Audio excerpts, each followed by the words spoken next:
Hi everyone, welcome back to my channel. Yes, I am in my bed and I am pretending that it's morning and I have my morning coffee. Yeah, very clever, very original. Anyway, welcome back to my channel. Today I wanted to share with you how I made my beautiful set of pajamas, and just wanted to show you how I made it in case you want to make the same for yourself. And before we start, I just want to say this doesn't have to be pajamas, okay? I think you can totally wear it outside in summer, when summer will come and if we will be allowed to go outside, or you can wear it at home as a casual clothes, whatever you want. I choose to make this and use it as a pajamas because this is what I need right now, but it's totally up to you. And don't worry, it's so easy, it's extremely easy. So if you are a beginner, please keep watching, this is for you.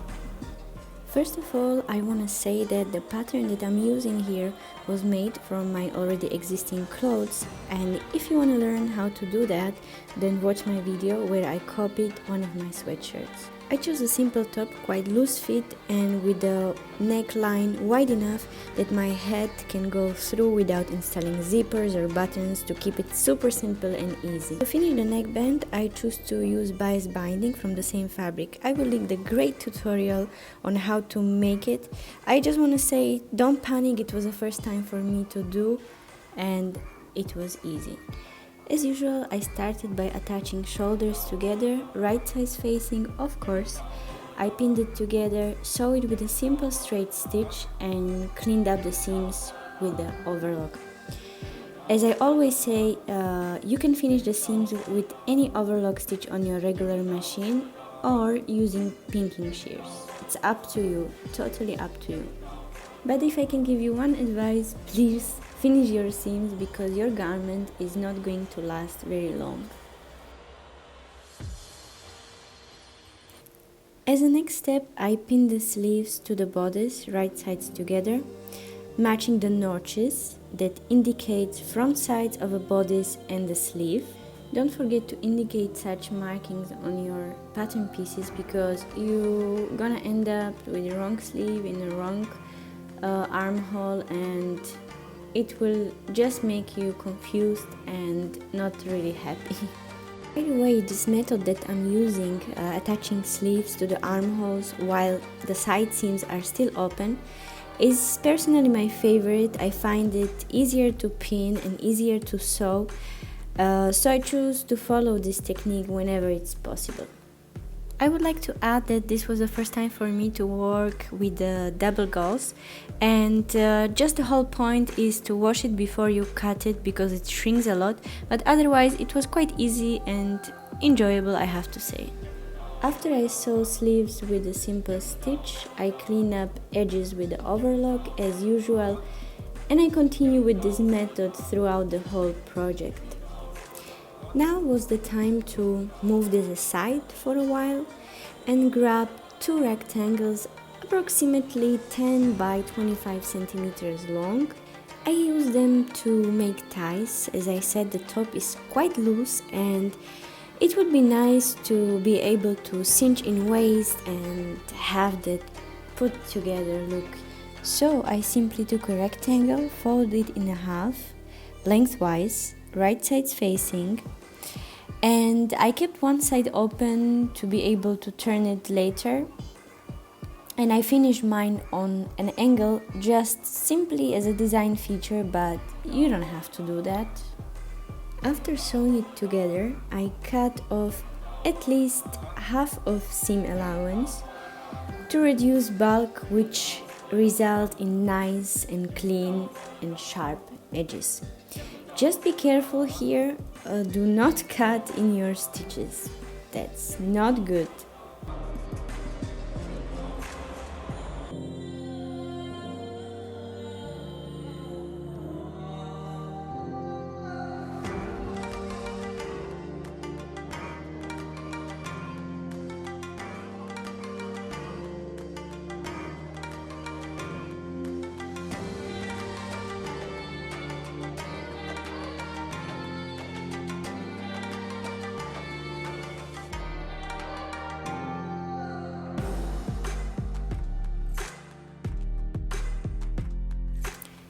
And here it comes, my trusty old chopstick. Oh man, so good, so good. But it has its limitations, of course. For turning very teeny tiny spaghetti straps, for these, you would have to use a loop turner or something else. But this is one of the many things where you could possibly save your money when you are starting sewing, because it can be quite expensive at the beginning. So wherever you can, save your money.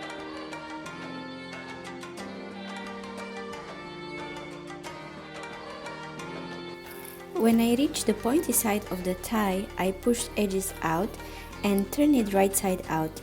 At this point it is important to press it nicely with iron, so it will keep its shape and it will look nice at the end.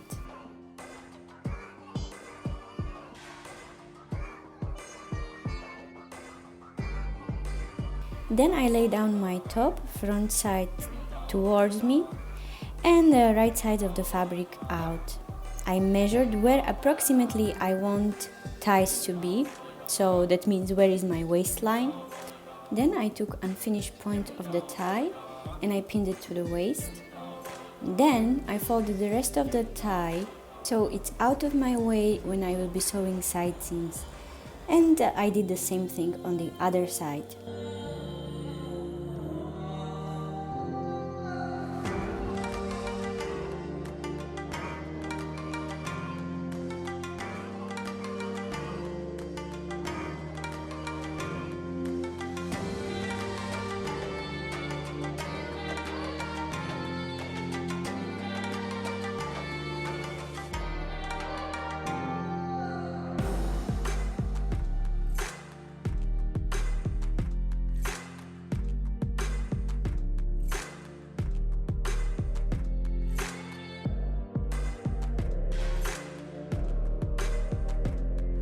I flipped it inside out again, first matched and pinned the armhole seams, and then I continue pinning all the way.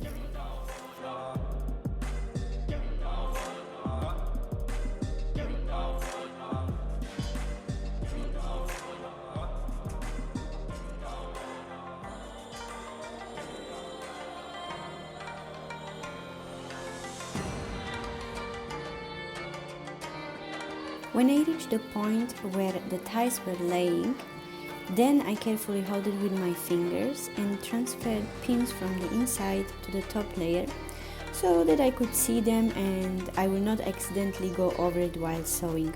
I don't want to break another needle or my machine. Don't sew over pins, never.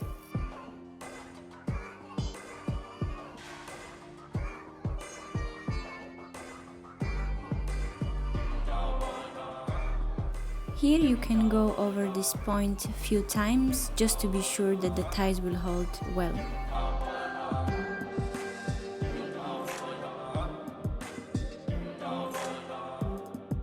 And here came the satisfying feeling when it was almost done. At this point we will just need to hem the bottom of the top and the sleeves, of course.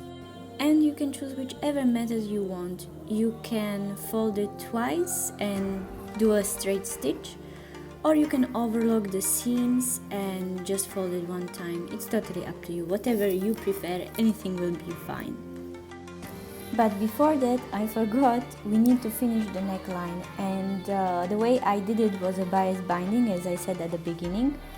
And it's very simple. You just need to pin right sides facing, the right side of bias binding and right side of the neckline facing each other. Open the bias binding and just pin it all around. When you come to this point, just overlap it a little bit, cut it longer, and then fold it inside and put the other end of the bias binding in it. Then pin it and simply do the straight stitch all around, just following the first fold of a bias binding. This is kind of a guide for you, so You can do nothing wrong, I'm sure. It was the first time for me to do it, and I think I did it pretty well for the first time, for sure. I will also link a great tutorial here because I'm not sure if I'm explaining it very well, as I'm just beginner, just like all of you. So the link will be in the description. Here I needed to cut at least half of it, I mean half of the seam allowance, and then I fold these edges nicely here inside each other, so it will look like continuing line. Well, I advise you to see this tutorial, is really nice, and for sure you will understand. Then just simply fold it in and pin it together and sew it all around from inside, very close to the edge of the bias binding. It will be a guide for you, and this is how it will look like at the end. It's really easy, nothing to be afraid of. And now finally finishing the sleeves and the bottom of the top, and that's it, we are done.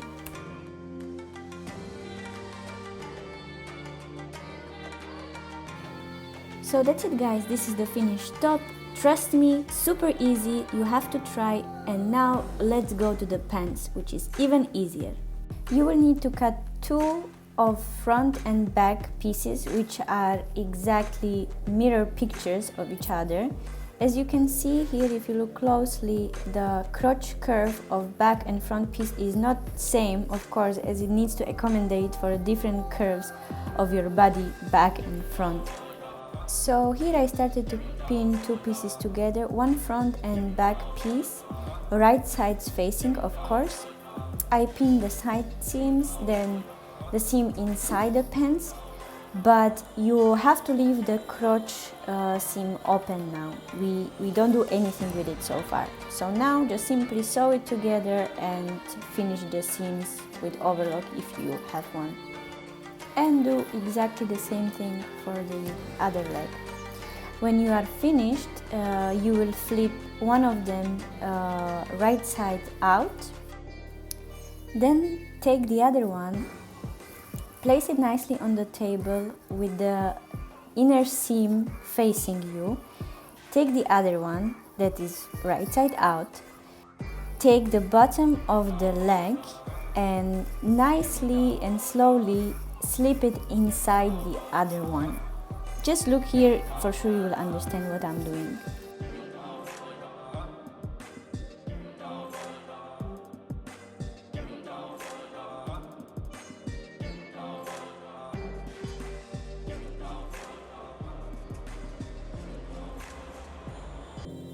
Then I pinned it together, first of course matching the crotch seam, just to be sure that everything is lining properly the way it should. And then I sew it, and this is how it looked like at the end. And finally the last thing to do was to attach the waistband. So I cut a long rectangle of a fabric, same length as the waist of the pants and approximately 12 cm width. I folded in half to form a circle. Sew it with a simple stitch, but leaving a gap for elastic. I just made sure that the gap will be only on one half of the waistband. And this is how it looked like when I sew it. So now I just fold it in half and I was ready to attach it to the waist.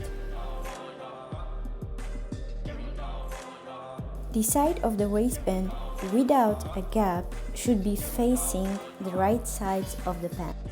So then when you sew it and you flip it, the gap should be inside the pants. Then simply I just pin it all around, did a simple stitch all around, no gap leaving because you have this one over here, and that's it. As simple as that.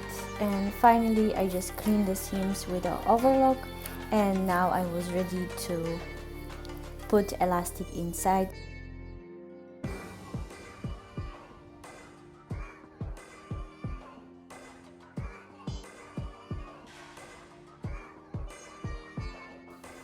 I secure the other side with a safety pin so that I will not lose it when I will be pulling on elastic. And just before sewing two ends of elastic together, just make sure that the elastic is not twisted in any way. Now you can close the gap that you left open with a machine or hand stitch. And I did few stitches on few points just to secure the elastic from twisting. And I hemmed the bottom, and that's it. Voila! And as I said at the beginning, it doesn't have to be pajamas, it's totally up to you, depends which fabric you are going to choose. It's totally up to you, just trust me, it's so easy, you should definitely try it and let me know. Please don't forget to like and subscribe to this channel, and thank you again guys for watching, and hopefully see you soon. Bye!